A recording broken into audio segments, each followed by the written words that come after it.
Tai laba diena visiems susirinkusiam.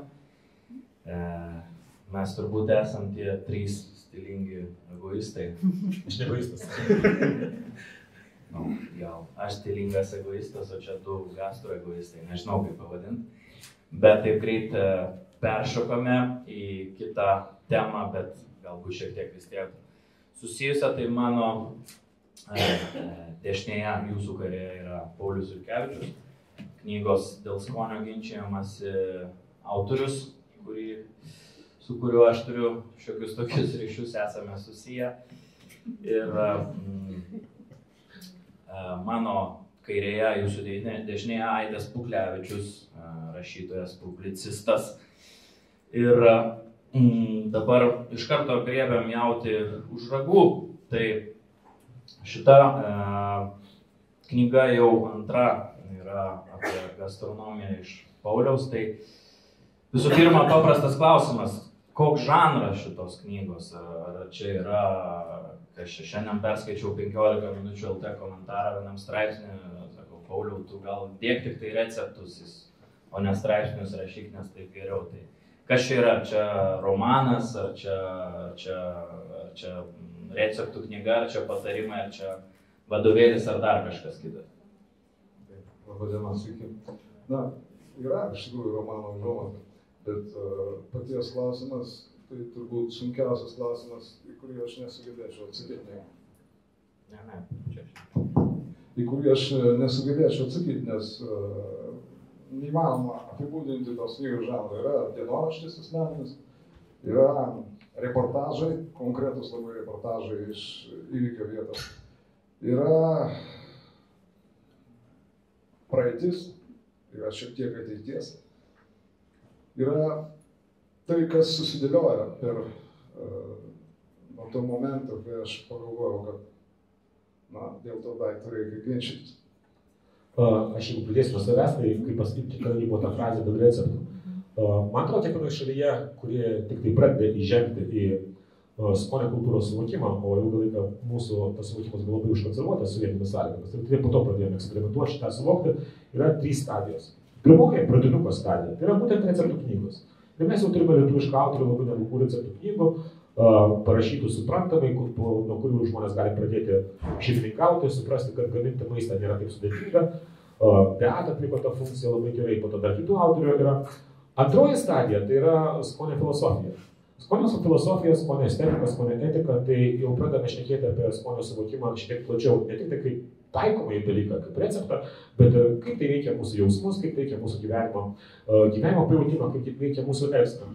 Ir trečioji stadija, kur jau nueina retas žmogus, tai aš vadinu tai skonio mokslas ir skonio fiziologija. Tai yra, ką rašo RVFS prancūzų autorius, ką rašo Howardas McGee, rašo apie procesus, cheminius procesus, kurie vyksta maiste jį gaminant, ir tai yra įdomu tik tai retam žmogui. Man, pavyzdžiui, tiesiog yra tai labai įdomu, nes tai kartais padeda suvokti, kad toks ir toks keitimas iš anglies vieno izotopo į kitą izotopą suteikia tokius ir tokius skonius, ir tu gali tikrai žinoti kartais net neskaitęs recepto, ką tu darydamas, skaitdamas temperatūrą gali pasiekti.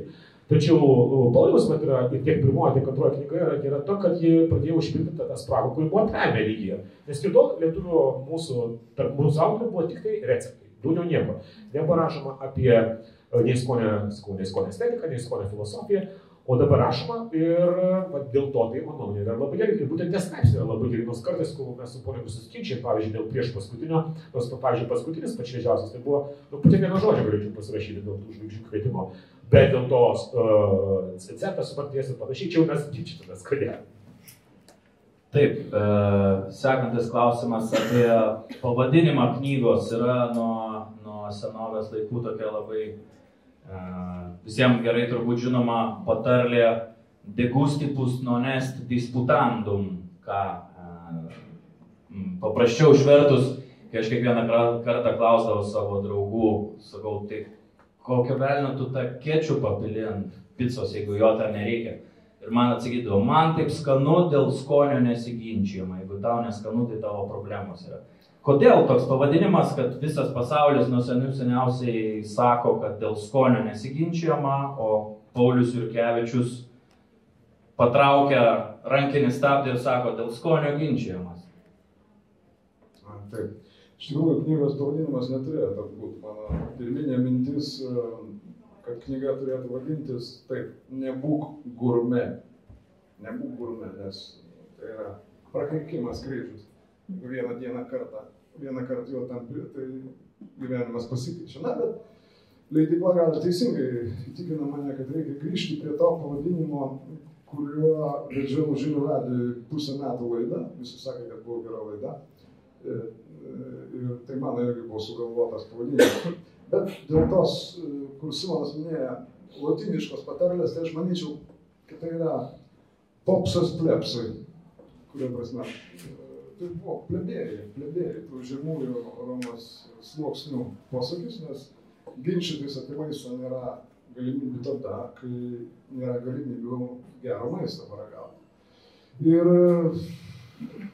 mes dabar matom, manęs Turinę, tik grįžau iš Turino, iš pasaulinio maisto žurnalistų forumo, sako, o pas jūs sovietiniais laikais buvo ginčijamasi dėl maisto. Va, tai čia labai puikiai. Porą anekdotą papasakojo jiems tą temą ir tai ką sako, ir maisto žurnalistikos nebuvo. Nu, sakau, kažkaip tai jos nereikėjo, tos žurnalistikos. Žodžiu, manau, kad iš tikrųjų ginčytis reikia, nes bet kuriuo atveju ginčas visada yra geras daiktas, ar jis vyksta Facebook'e, ar žmogaus mintise. Ir manau, kad mano knyga be receptų, be paveikslėlių yra provokacija skaitytojui, bandymas jį išprovokuoti, gal ne taip drastiškai, kaip galbūt rašo mano kolegos, per asmeninę prizmę, nes pasakoju šiek tiek ir apie tą pirmąją knygą, kuri šiokio tokio susilaukė Staltiesės ritmas, kuri turėjo būti pristatyta knygų mūgiai, bet nebuvo pristatyta, nes mano bosas nutarė mane atleisti už darbą, už knygų rašymą. Tai yra.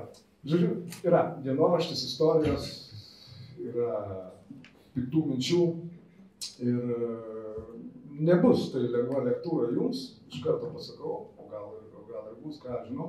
Yra vienas skyrius, kuriame, nežinau, man iš tikrųjų būtų įdomu Aido nuomonė, kuriame aš pasakoju apie vieną savo mitinį personažą. Mes visi turim mitinių personažų. Man jis būtų geriausias suskaitė.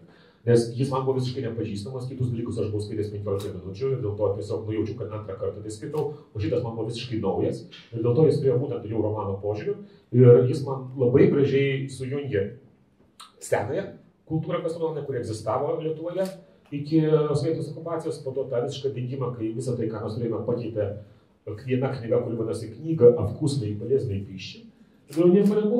Ir po to perėjimą į naujus laikus, kai vėl pradedam suprasti ir vėl pradedame ginčytis dėl skonio, nors, kaip sakau, vėlgi tavo knygoje yra vietoje labai gerai parašyta, kad negalima niekuomet sakyti, kad tai yra neskanu restorane darbas, jie sakyti man neskanu.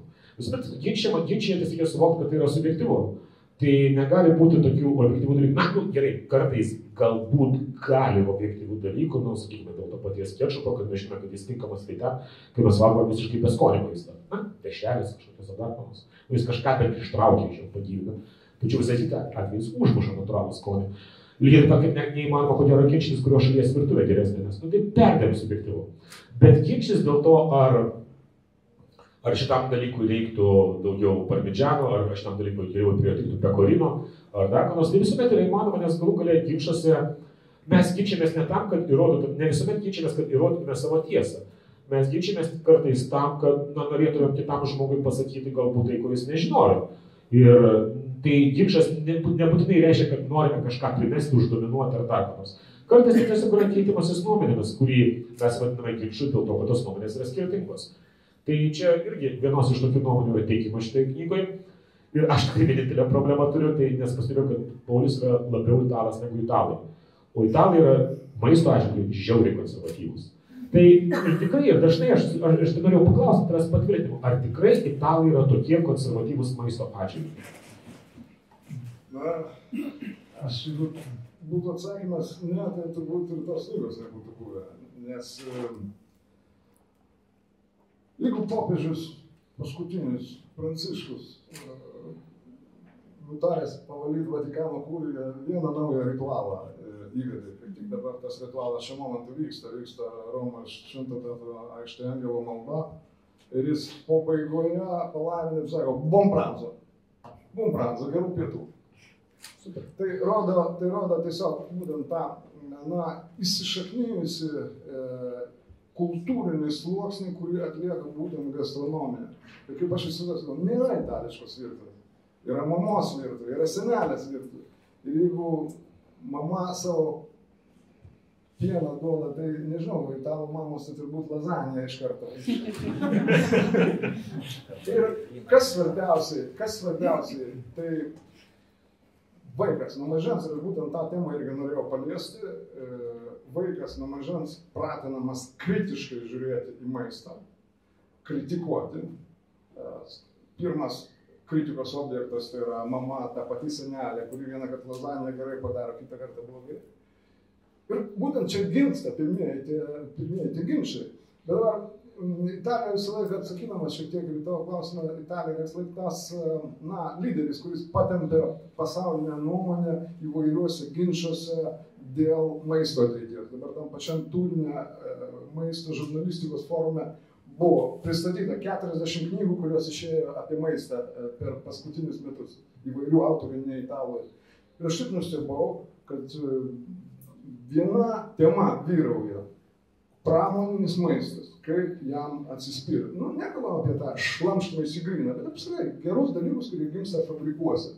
Kaip pabėga iš McDonald'o rinkodaros vadovas ir pasakoja, kaip ten iš tikrųjų yra, kas yra Ferrero saldainiukuose, kas yra su palmių aliejum realiai. Ir turėtumėm žiūrėti šiek tiek plačiau, apie ką aš labai tik užsimenu, kad jeigu mes valgom sausainius su palmių aliejum, mes valgom savo vaikų likimą iš tikrųjų. Bet palmių aliejus labai gerai burui tinka.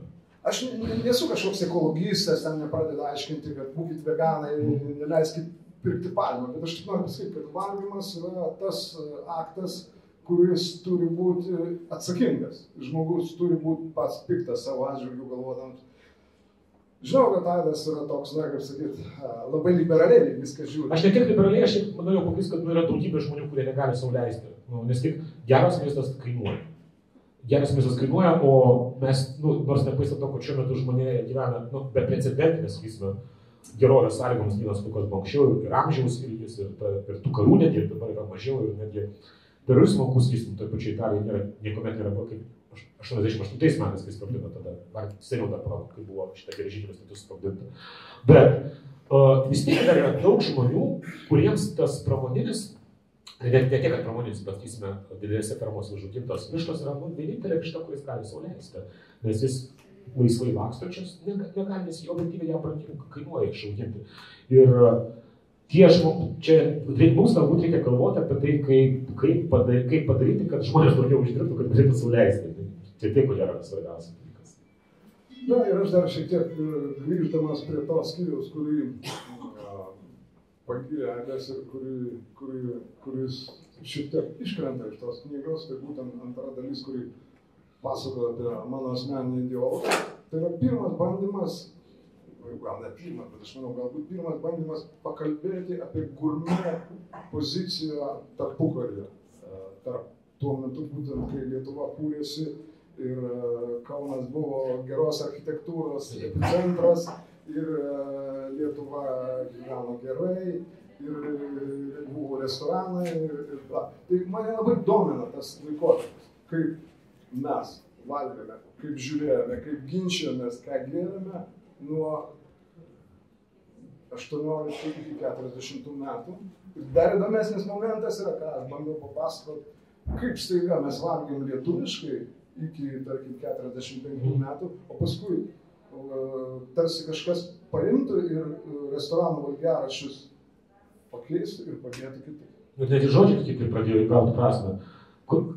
Prieškalė kotlet buvo suprantamas prancūziškai, kad yra mėsos gabalas su kauliuku, o po to tapo rusiško kotletu, kur aš maltiniu to sumaltų.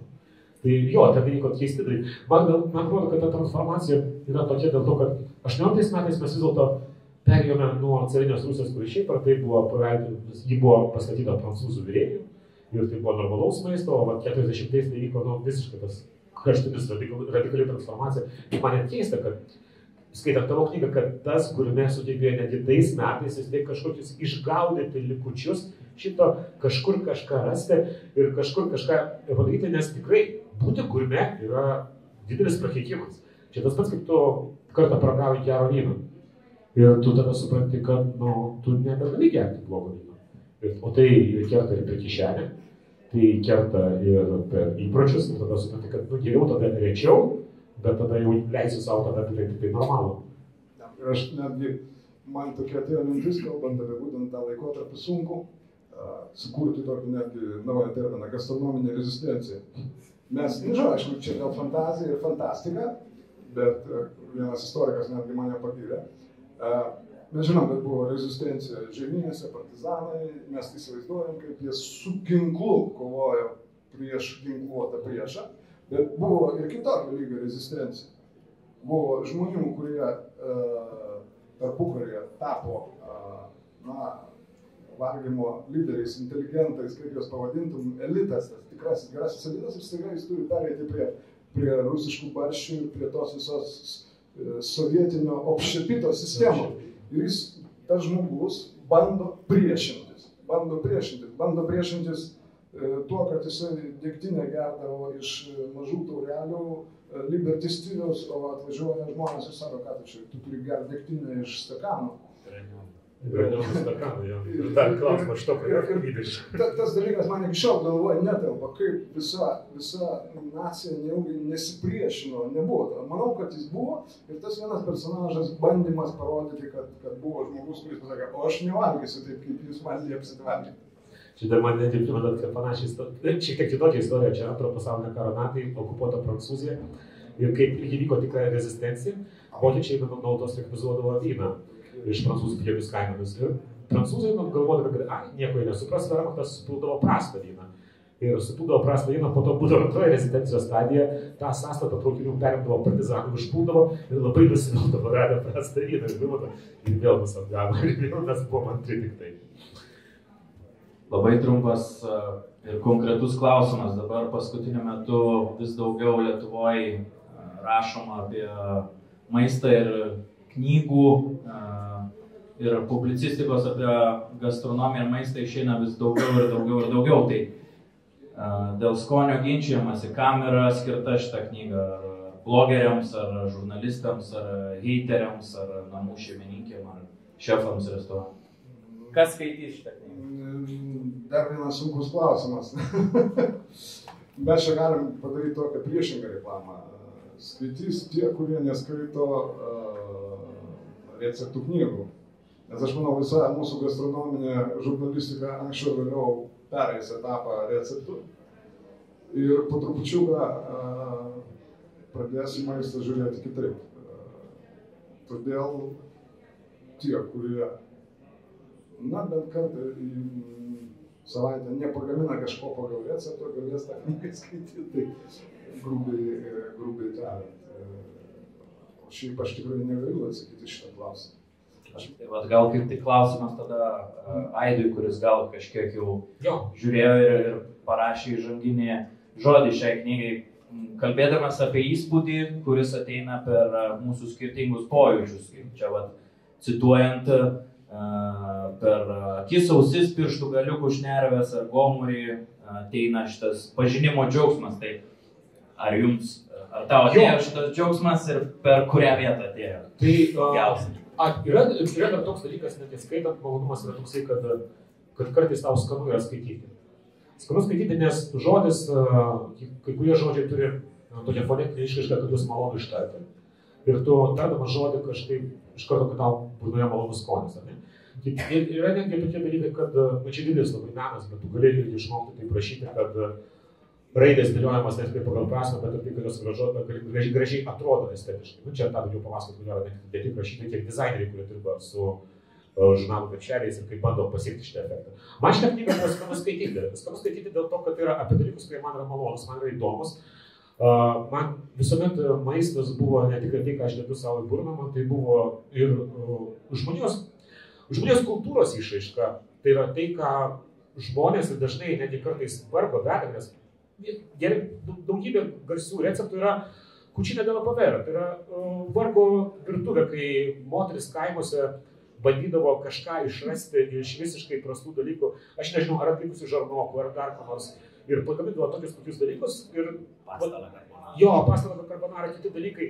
Ir tai yra žmonijos kultūros išraiška ir skaityti apie kultūrą man visuomet įdomu, nes kokie pavidalai gautų tą kultūrą. Ar tai kultūra būtų Lėkštėje, ar tai kultūra būtų Piazza d'Ispanija, ar tai kultūra būtų Eifelio bokštas, ar tai kultūra būtų, nežinau, Marcelio Prusto prarasto laiko ieškant, jisai 7 tomai, nežinau, ar pats Prustas yra perskaitas. Bet tai yra kultūros išraiška ir man apie tai skaityti malonu, apie tai skaityti įdomu, ypač kai sužinai naujų dalykų. Ir ypač tada, kai tavo požiūris ne visuomet sutampa su autoriais. Nes skaityti vien tai, kas tau atkartoja tavo mintis, nėra labai įdomu. Tu tada esi savo tam echo chamber, kur tai girdi taip pat save. Ir tau yra įdomiau, kai tu randi, kur sutampa tavo mintis, randi, kur atrandi visai naujų dalykų, atrandi dalykų, kur nepritari, atrandi dalykų, kur pritarčiau, bet kitaip. Žodžiu, tu skaitydamas knygą, tu turėjai, mano nuomonė, augti šiek tiek, ar ne? Augti, galvoje tau vykti dalykai, procesai, ne tik informacijos kaupimas, bet ir informacijos apdorojimas, baksnojimasis ir pilkos ląstelės turi dirbti. Ir vėlgi, tai yra knyga, kurią paskaičius pat kartais norisi nueiti ir kažką savo valgyti, nes, aš tikrai pakyla apetitas. Tai tuo atžvilgiu tai nėra gera knyga tiems, kurie sėdė ant vietos. Nes šiaip ir taip jis skatina valgyti, tačiau tuo atžvilgiu tai ir nėra kartu tiek baisi, kaip tas knygos, kur su gražiais receptų iliustracijomis, kurios iš viso yra, pasižiūrėti, tada noriu iš karto veikti. O kas skaitys, man atrodo žmonės, kurie perėmė tą vadinamai antrąjį lygį, kurie receptų knygas laiko savo namuose tik tai kaip patarimą, kaip pasigaminti kažką, bet ne tą, ką galėtum sklaidyti. O jau, kai tu nori kažką daugiau, kartais yra knygų, kurios suderina tų dalykus. Pavyzdžiui, yra Anja von Bremsen, tokia rašytoja, puikiai tai daro. Yra Klaida Rozen, kur irgi sugeba sujungti istoriją, filosofiją, estetiką kartu su receptais. Bet yra daug tokių, kur tai pabūlio. Receptas toks. Tai čia sakau, daugiau yra etiudai pusiau filosofiniai, pusiau publicistiniai, pusiau estetiniai etiudai to maistą. Ir apie valgymą. Dabar buvimo gurmenį. Gerai, ačiū. Labai ir, dar pats vienas paskutinis trumpas klausimėlis, tiesiog kuriozita, kaip sako italai, smalsumas. Antroji knygos pusėje pasakojama apie tokį žmogų, jisai yra herojus šitos antros knygos pusės, tai yra tarpukario Lietuvos, nepriklausomos Lietuvos gyventojas, laikinosios sostinės Kauno, tam tikras tas gastroegoistas, kuris kovoja ne su ginklu, o su savo gastronominėmis žiniomis. Tiesiog labai paprastas klausimas, ar tai yra fantazijos personažas, ar tai yra tikrai egzistavęs personažas. Aš kartais, kaip ir visi rašantis, padaro tokią šlykščią nuodėmę, kuria realiai egzistavusius personažus ir galiu pasakyti, kad aš kartais pradėdavau galvoti, kad ir aš jam buvau, ir aš taip dariau, arba to nedariau, arba būčiau daręs, nors galbūt nebūčiau toks drąsus kaip tas žmogus, gal man būtų neužtekę drąsos, bet aš jį pergyvenau, aš gyvenau jo gyvenimą, bet kas jis, tai aš to nesakysiu. Tai tiek, ačiū visiems susirinkusiems.